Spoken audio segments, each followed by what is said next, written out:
মাত্র কয়েকদিন পরই বাঙালির প্রিয় উৎসব রথযাত্রা আয়োজিত হতে চলেছে। এই রথযাত্রা উপলক্ষে আজ আমরা শিখব কিছু জানা এবং কিছু অজানা তথ্য। রথযাত্রা আসলে কি, কয়দিন ব্যাপী এই অনুষ্ঠান অনুষ্ঠিত হয়, জগন্নাথ, বলরাম ও সুভদ্রা দেবীর রথের আসল নাম কি, এর উচ্চতাই বা কত, চাকার সংখ্যা কয়টি। চলো শুরু করা যাক। আজকের আমার রচনা রথযাত্রা।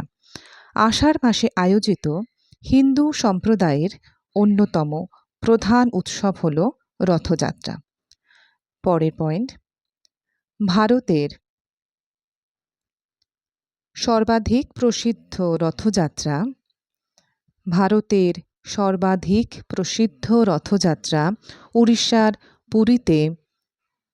উড়িষ্যার পুরীতে জগন্নাথ মন্দিরে অনুষ্ঠিত হয়। জগন্নাথ মন্দিরে অনুষ্ঠিত হয়। রথের দিন জগন্নাথ দেব ভাই বলরাম ও বোন সুভদ্রা দেবীকে সঙ্গে নিয়ে মাসির বাড়ি বেড়াতে আসেন। জগন্নাথ দেবের রথের নাম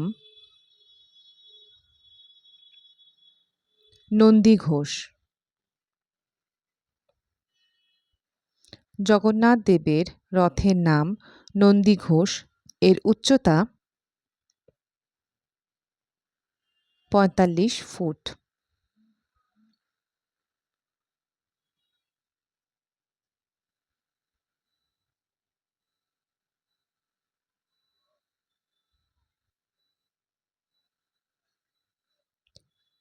এর উচ্চতা ৪৫ ফুট এবং এর চাকার সংখ্যা ১৬টি। জগন্নাথ দেবের রথের নাম নন্দীঘোষ এবং এর উচ্চতা ৪৫ ফুট এবং চাকার সংখ্যা ১৬টি এবং এটি ৮৩২টি কাঠের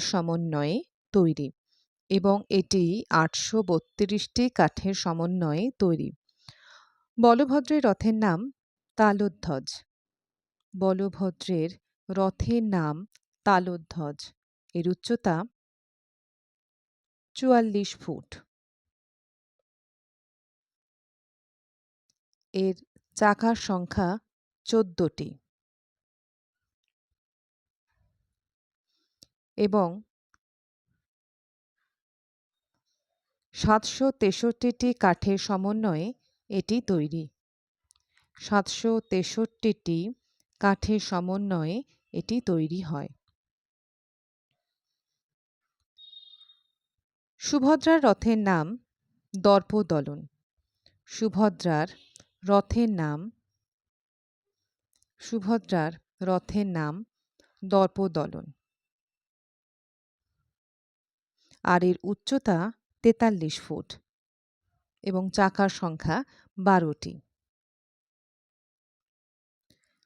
ভক্তরা রথের দড়ি টেনে ৩টি রথকে নিয়ে যায় মাসির বাড়ি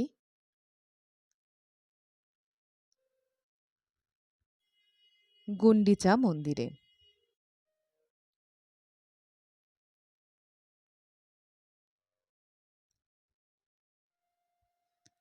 ঠিক ৭ দিন পর সেই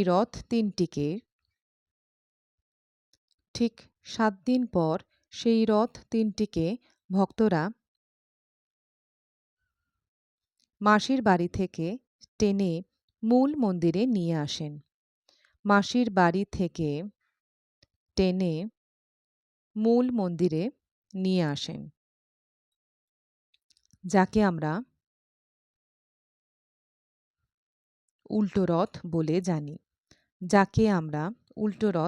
জানি।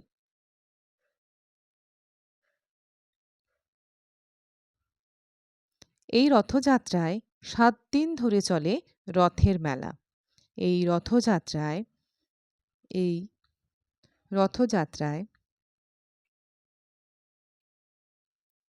৭ দিন ধরে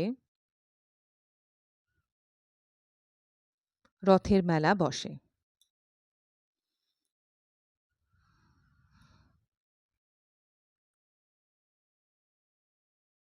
এই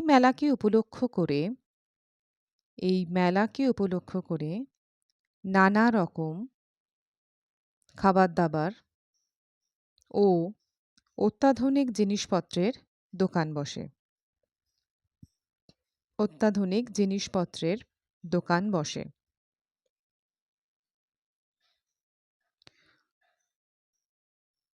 ছোট বড় সবাই এই মিলন মেলায় আনন্দ উপভোগ করে। ছোট বড় সবাই এই মিলন মেলায় আনন্দ উপভোগ করে। রচনাটি তোমাদের কেমন লাগলো আমাকে অবশ্যই কমেন্ট করে জানিও। এই ধরনের নিত্য নতুন রচনা পেতে চ্যানেলটিকে অবশ্যই সাবস্ক্রাইব করে রেখো। আমাকে তোমরা ফলো করতে পারো ফেসবুক এবং ইনস্টাগ্রাম পেজেও। তার লিংক ডেসক্রিপশন বক্সে দিয়ে দেবো। রথযাত্রার অনেক শুভেচ্ছা সকলকে।